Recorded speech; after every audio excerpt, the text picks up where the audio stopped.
Salam dan salam sejahtera dan pencerahan saya betul ke jangan berpolitik dan kerajaan ini tidak gagal. Saya sebagai rakyat yang kurang cerdik ini ingin bertanya kerana apa yang saya lihat kenyataan Perdana Menteri suatu masa dahulu mengatakan jangan berpolitik, tumpukan kepada membantu rakyat. So apa yang berlaku hari ini, kita tahu bahawa Perdana Menteri baru saja melantik timbalan Perdana Menteri dan juga Menteri Kanan. Dan yang saya lihat, dia sudah tahu bahawa Presiden UMNO akan mengeluarkan kenyataan, yaitu UMNO akan menarik sokongan daripada kerajaan yang ada dengan serta-merta. Maka dia pun dengan serta-merta pula melantik timbalan Perdana Menteri daripada UMNO dan juga Menteri Kanan daripada UMNO, serta kita tahu juga bahawa Parti Pejuang yang dipimpin oleh Tun sebagai pengerusi juga diluluskan. Kalau Parti Pejuang saya tolak tepi dulu, tetapi pelantikan anggota kabinet daripada UMNO ini menjadi kemuskilan kepada saya sebagai rakyat. Kenapa Perdana Menteri membuat lantikan politik dalam kabinet dia, yang mana keadaan kita tahu bahawa kritikal kepada rakyat hari ini dan juga dalam keadaan darurat, dia lakukan lantikan dalam kabinet dia. Kenapa dahulu dia tidak lakukan ini? Dan ini satu pertanyaan yang saya sebagai rakyat tujukan kepada Perdana Menteri kita. Kerana dia kata jangan berpolitik. Jadi dia melakukan upgrade kepada kabinet dia. Kita tengok yang ada hari ini pun, yang 7 lebih orang kabinet dia ini, anggota kabinet dia ini, menteri dia ini, pun kita rakyat lihat tidak berfungsi dengan sepenuhnya. Padahal saiz kabinetnya itu terlalu besar untuk negara yang seperti Malaysia ini, yaitu hanya 32 juta orang. Kita lihat saiz kabinet di negara jiran kita, yaitu Indonesia. Penduduk Indonesia berjumlah lebih kurang 300 juta orang. Tetapi saiz kabinetnya cuma ada 34 menteri. Dan kita juga tahu bahawa Indonesia mempunyai 16,000 pulau. Tapi hanya menteri 34 orang sahaja. Jadi di sini kita nak bandingkan dengan negara jiran saja sudah cukup bahawa ini yang berlaku. Itulah apabila menteri yang ada dalam kerajaan yang ada hari ini ataupun pemimpin kerajaan yang ada dalam kerajaan hari ini mengatakan pula bahawa kerajaan ini tidak gagal. Ini yang membuatkan rakyat mengatakan kerajaan ini gagal. Tetapi mereka yang ada dalam kerajaan hari ini mengatakan kerajaan ini tidak gagal. Kerana ini pandangan saya sebagai rakyat. Kita tahu bahawa menteri yang ada dalam kerajaan hari ini kaki bodek dan kaki ngampu. Mereka tidak pandai buat kerja. Ini kalau saya rakyat lihat.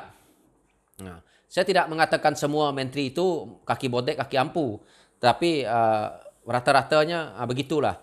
Karena kalau kita buat research ataupun kita buat kajian di media sosial, rata-rata tidak ada yang bersetuju dengan menteri yang ada dalam kerajaan yang ada hari ini. Banyak yang kita tengok adalah tomohan yang dilemparkan kepada menteri-menteri yang ada dalam kabinet yang ada hari ini.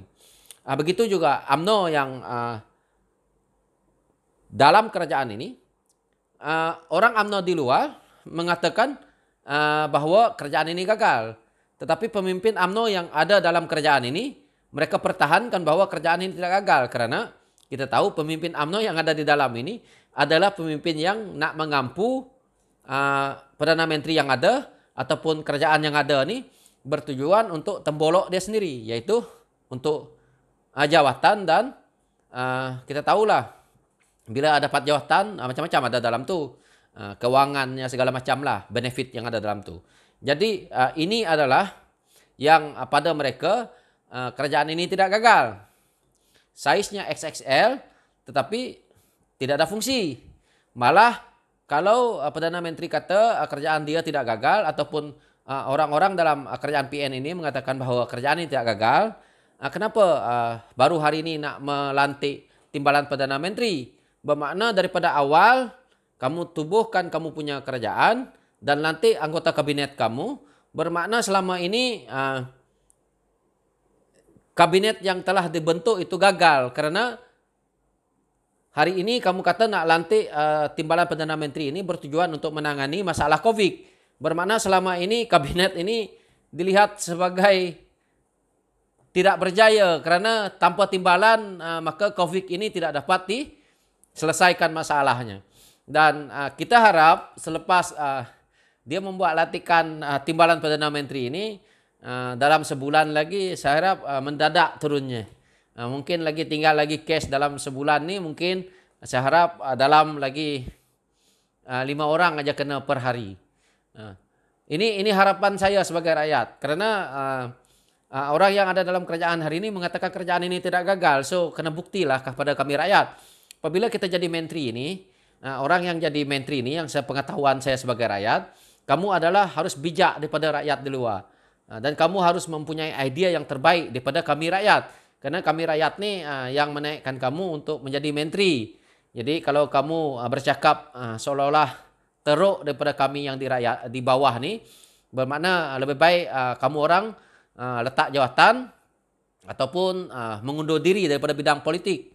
Begitu juga kalau kita lihat yang ada dalam kabinet hari ini, yaitu Bersatu dan PAS ni, yang betul-betul mempertahankan.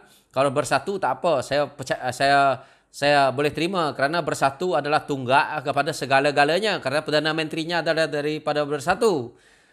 Dan kalau PAS ni yang nak mempertahankan apa cerita pun, saya sebagai rakyat tidak percayalah cerita daripada pemimpin PAS. Itu kenyataan saya sebagai rakyat. Dan saya percaya ramai juga anak-anak muda ataupun rakyat di luar tidak percaya dengan cerita pemimpin PAS yang ada hari ini. Karena terbukti sudah apabila mereka ada dalam kerajaan tidak seperti mana yang mereka wal-walkan. Dan saya lihat di media sosial yang begitu trending sekali, yaitu Persatuan Cina membantu rakyat di Kelantan tidak memilih bulu, tidak lihat Melayu, tidak melihat siapa. Yang saya tengok berbaris tu, yang saya tengok berbaris beratur untuk ambil bantuan tu rata-rata orang Melayu. Kenapa saya boleh tahu? Karena kita tahulah kalau yang pakai tudung tidak mungkin Cina kan. Jadi ini bukan saya nak melihat sisi yang tidak baik. Itu adalah satu yang baik. Tetapi resis yang ditanam oleh PAS untuk membenci kaum Cina, untuk membenci DAP selama ni, rupa-rupanya di negeri dia sendiri dia tidak tolong, sibuk berpolitik. Dan yang Perdana Menteri katakan jangan sibuk berpolitik, pemimpin PAS sibuk berpolitik, tidak ada pun bantu. Bila bantu sibuk pula nak wal-walkan di media sosial.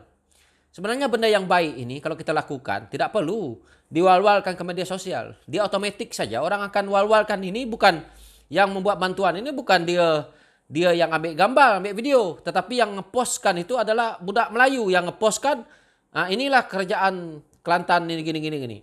Jadi ini adalah bukti bahawa negara Malaysia ini tidak mau lagi politik perkauman. Yang mana kalau saya lihat walaun PAS begitu menanamkan politik perkauman ni. Tapi mereka tidak sedar bahawa saya rasa walaun ni pun bekerja dengan kaum lain. Kita tidak boleh begitu kerana ekonomi negara kita ini tidak semuanya dipegang oleh orang kita. Itu kita harus tahu, dan kepakaran kita sebenarnya belum cukup setaraf dengan orang-orang lain. Saya tak naklah saya bercakap ni berkias tahu supaya kita ni sadar. Tidak perlulah. Kalau kita ni kereta rosak pun, spare part pun, nak mencari pun agak susah, nak cerita perkauman tak payahlah. Nanti kalau tayar kita rosak, masuk kalalang dalam tube tu. Supaya jadi macam kereta lembu. Jadi kena sedar sebelum bercakap.